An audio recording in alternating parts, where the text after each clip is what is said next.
Starting in the 1990s, the history of the far left was often dominated by discussing small sectarian groups, generally groups that never got more than about 5,000 members. 5 to 6,000 members seems to be, for reasons that are not even clear to me, the max carrying capacity for most sectarian organizations.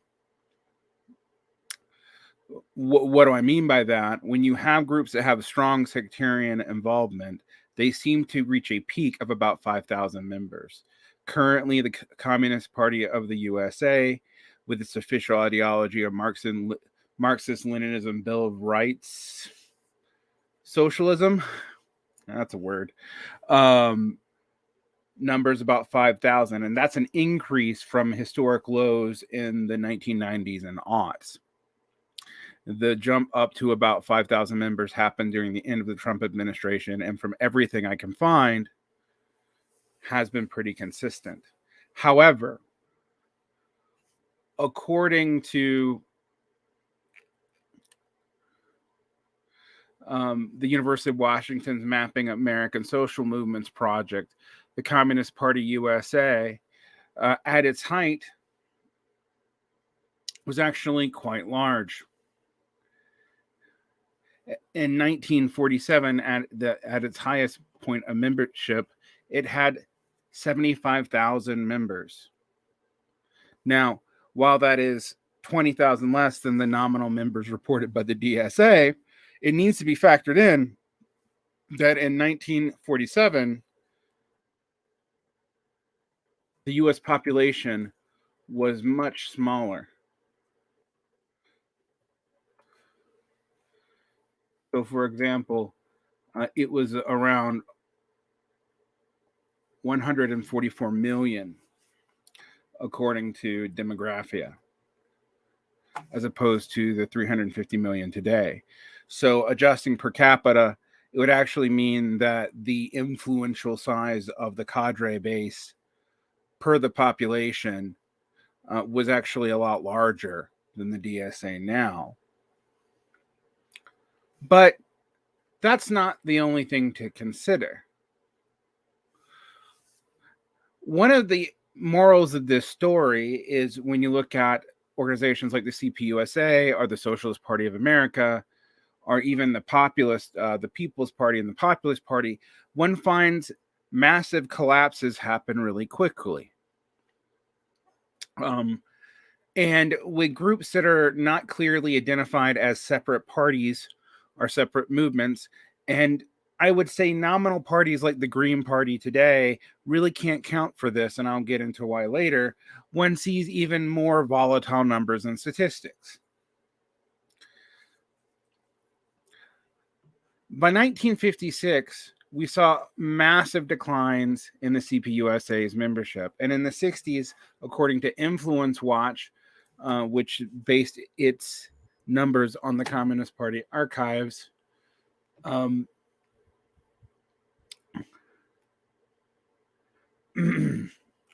the size of the SPUSA was around half of its former capacity at 35,000, although its influence, particularly amongst Black intellectuals and workers, was highly felt during the civil rights movement.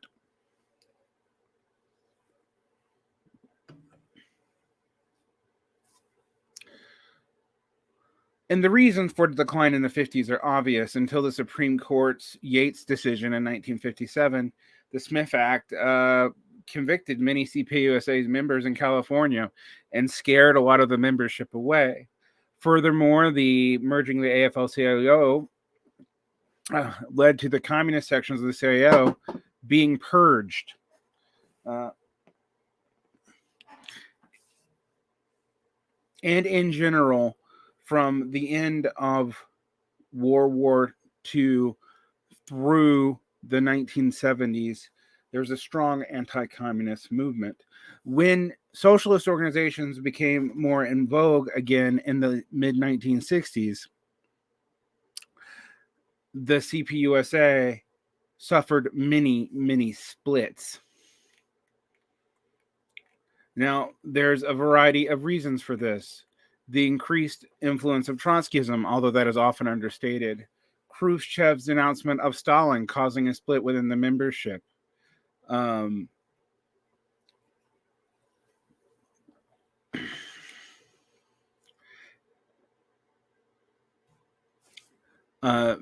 Members and founders of groups like the Revolutionary Communist Party USA and people with Maoist affiliations also split.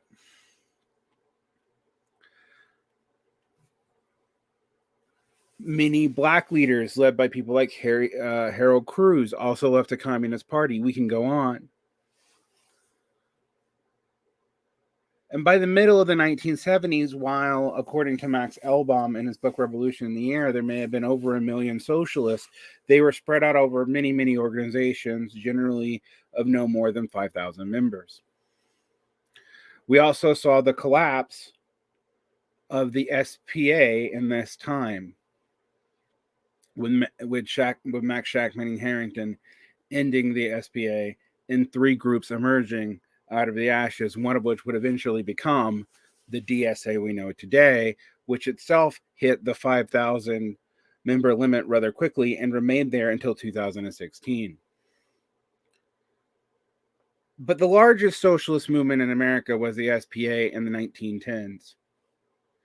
It had 58,000 members in 1910 and had jumped to double that by 1914 in Deb's electoral run. It maintained 100K members and up and through 1919 when Debs was in prison, and factions started splitting the party around the Russian Revolution, with the SPA not having a relationship with the Comintern.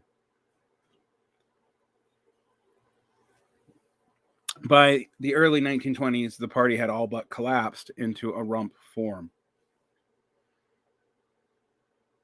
So you see these groups growing very quickly and collapsing is not new. Even in the case of the Students for a Democratic Society, not an explicitly socialist group, but one that was ran by many members of very different socialist parties and its key leadership by the end of its high point. It easily had 33,000, 30 to 33,000 members in a U.S. population that is, again, about half of what it is now. But within 2 years collapsed and completely fell apart. This brings us to the DSA now and its weird current trajectory. Now, again, I am relying on Influence Watch and also some of the DSA's own internal documents, which I will link all these things for you in the show notes. And also list some of the readings, because there's several books I suggest reading about the history of all these organizations. However, if you look at the DSA now, we can see a couple of clear trends. And I'm going to share, for those of you watching and not listening, the actual graph provided here. So, constitutional and member in good standing membership as measured from January of 2020 to June of 2022. And I first got put onto this by reporting at the DSA Reporter, which later became New Majority in May of 2022, but that site has seemingly been removed from the internet. It have, however, in the past reported on the DSA MPC's reports.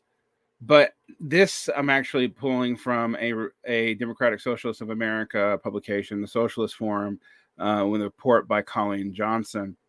A DSA where there are millions, the road to recommitment drive into building a mass organization. Now, there's a lot of interesting variables to look at. The DSA's growth actually slowed during the second Bernie Sanders campaign significantly. The reasons for that are not entirely clear.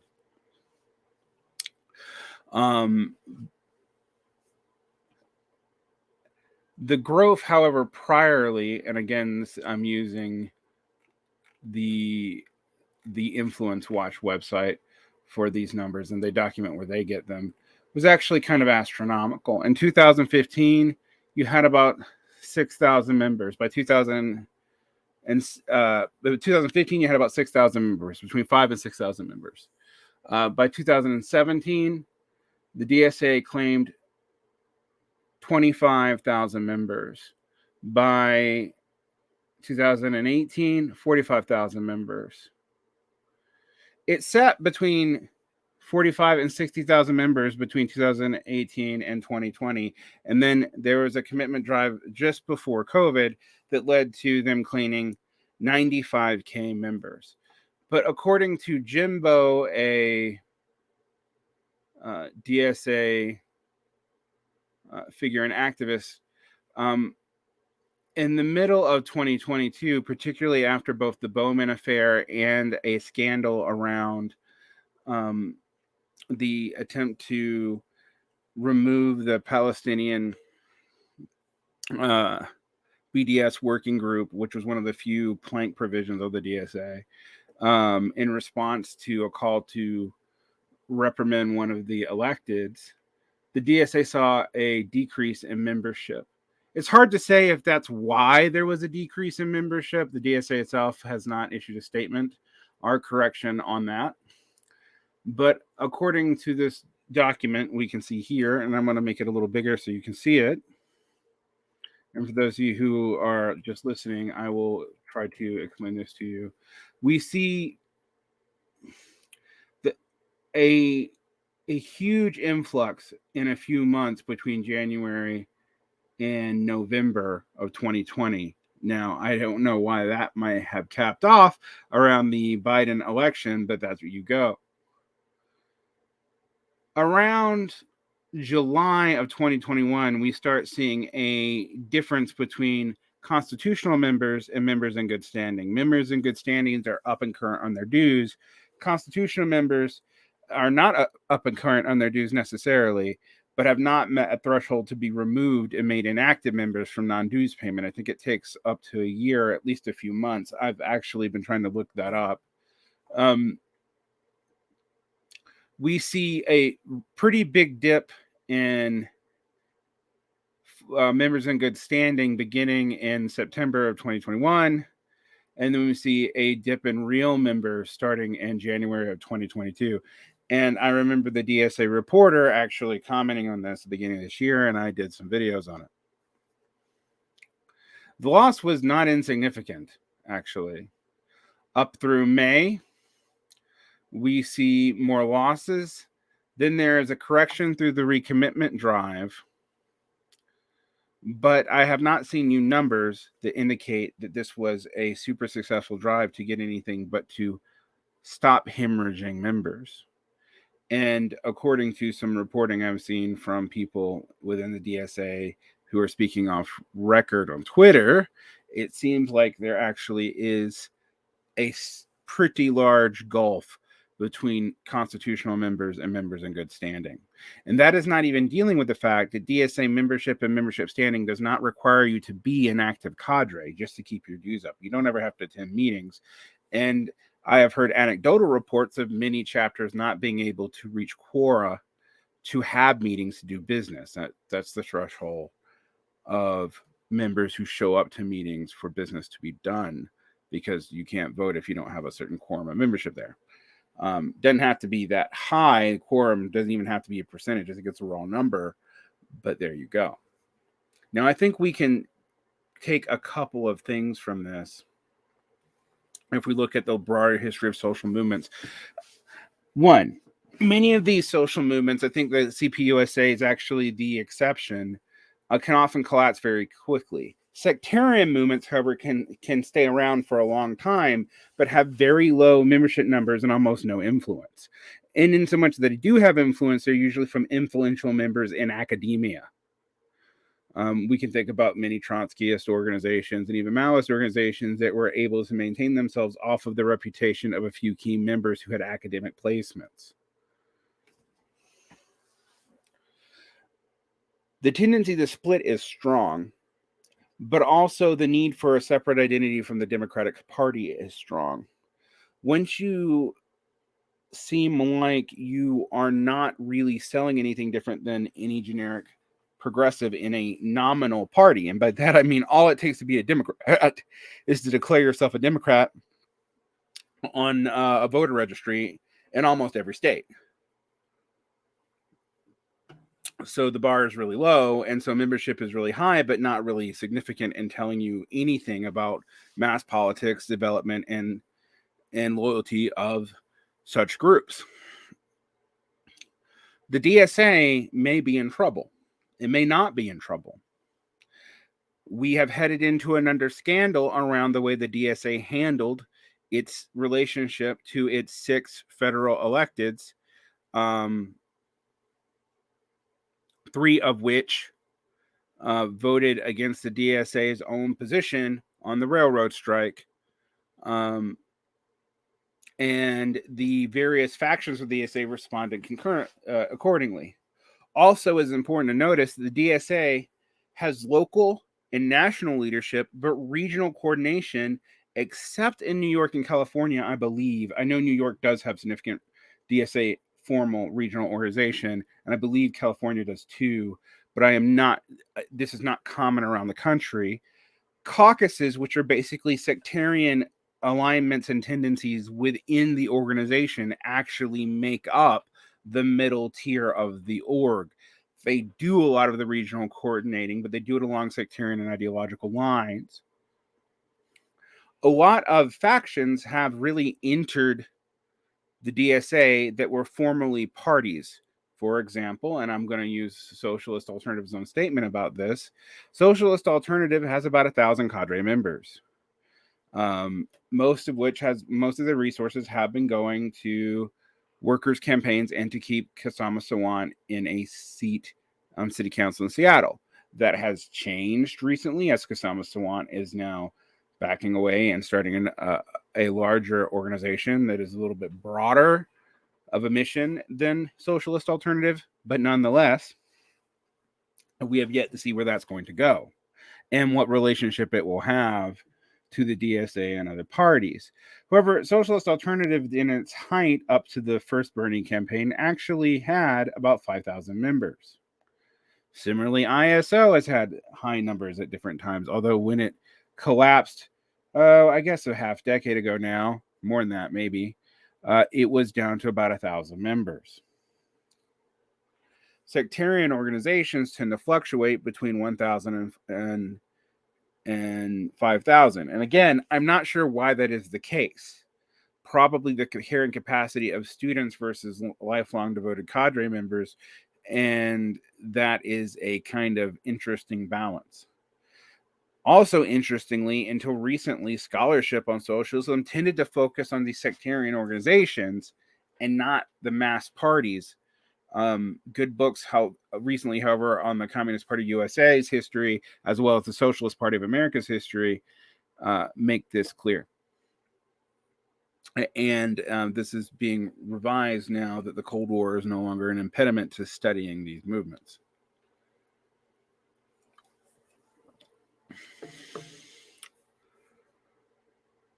The DSA has a long road to hoe, and it's not going to be an easy one. Its electeds have every incentive to become standard members of the progressive wing of the Democratic Party. There's more money there, and their donors are more tolerant of it, and their ability to maintain a kind of loyal opposition stance for the progressive agenda just doesn't seem to be strong enough for the DSA to protect them. While the DSA is one of the larger socialist movements in U.S. history, although, like I said, when you adjust for population scale, it's still significantly smaller than the SPUSA in its height or the CPA in its height. I mean, it's still actually literally smaller than the CPUSA at its height in absolute numbers.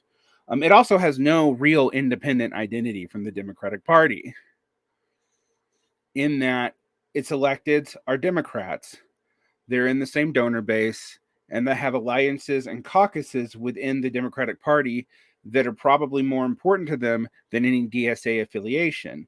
And threats to remove DSA affiliation from these members probably doesn't have enough of a sting for it to matter. Furthermore, the DSA does not seem to be able to consolidate around a program, and part of its broadness is as a clearinghouse of the different factions of the American left willing to work with an electoral strategy within the Democratic Party. But those different factions have massively different agendas sometimes. Go and read the various caucuses, which are more or less tendencies, and see what their agendas are, and they are sometimes vastly different. Bread and Roses is not socialist majority. Marxist Unity Group is not the class unity caucus, and the Libertarian Socialist have themselves a trajectory that sounds very similar to some of the ones that we talked about in the history of these groups. Furthermore, many caucuses have come and collapsed in very short order. I think about recomposition of not North Star, of dual power, not dual power group, collective power collective power group. There's been many of these organizations that come and go in this band, just like sectarian parties in the past.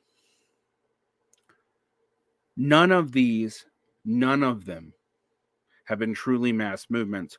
Although what was truly impressive about the SPA, and in some ways about the CPUSA when it was aligned with the CAO, is it hit above its membership weight significantly.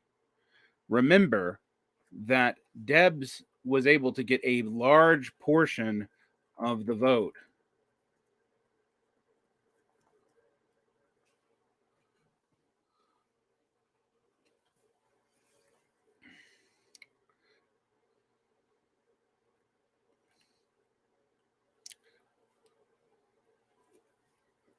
And in many ways, the largest third-party run outside of the Republican run and the Bull Moose run was the Socialist Party, particularly when Debs was opposing Wilson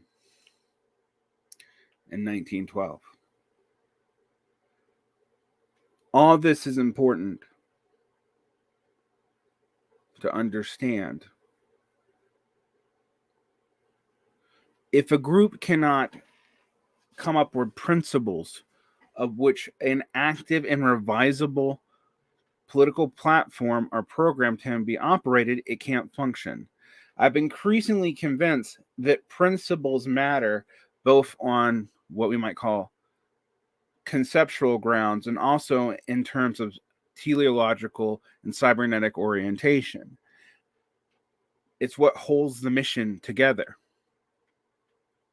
And any political program, which is the way you implement that mission, does need to come from the membership of said group who believe in that mission and are from the classes that would support such a belief set. So you need both the belief and the incentive structure, both in people's immediate interest and in their long-term interest to hold on to them.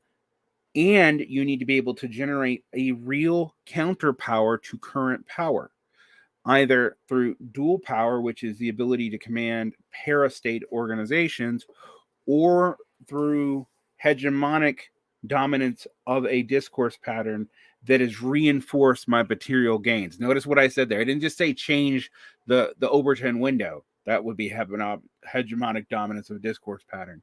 No, I said in a way that is also materially reinforced, so you can actually deliver on what you're saying. That's the big word. That's the simple way of saying the thing I just said in big words. I'm not sure the DSA can currently do that, which is why I've never been a member. I don't see the point in being a member of a sectarian clearinghouse that is functionally and adjacent to the progressive wing of the Democratic Party and has no real ability to protect or discipline any electeds beyond local ones. That does not mean that the DSA does not do some good work. but it does mean that we have to look at its actual organization and who might be incentivized to keep it going or not. There is a cadre of different strata of various classes, not just working class, who might benefit from the DSA's program more than any particular working class member. But even more importantly, none of that matters until the DSA is a truly mass organization. If it is really an activist advocacy group within the Democratic Party that cannot cohere a program off of seeming principles, meaning its principles are too big to make a recursive program work, then it will likely decline over time and only pick up in opposition to Republican presidents, meaning that it is driven by the patterns of the Democratic Party even more than economic or social patterns, despite the fact that economic or social patterns might be driving the general acceptance of socialism as a viable politics. There's a lot to parse here, and there's a lot of decisions to be made both for people within the DSA and outside of it at how they will orient to it. But I think we have to hold them accountable for goals and for developing a means of protecting and disciplining their electeds. Otherwise, the organization is really just another lobbying organization for vaguely socialist interests. And remember, we have trouble with this with the union movement, which is of massive increases of size. In the union movement, even though we're only dealing with 10% union density, we are still talking in the millions, as opposed to the DSA or any Marxist group, which has only been acting in the 100,000s at most, and really not since the 19-teens. This is what U.S. socialism looks like by the actual numbers as recorded that we can get from these organizations. Do with what you will.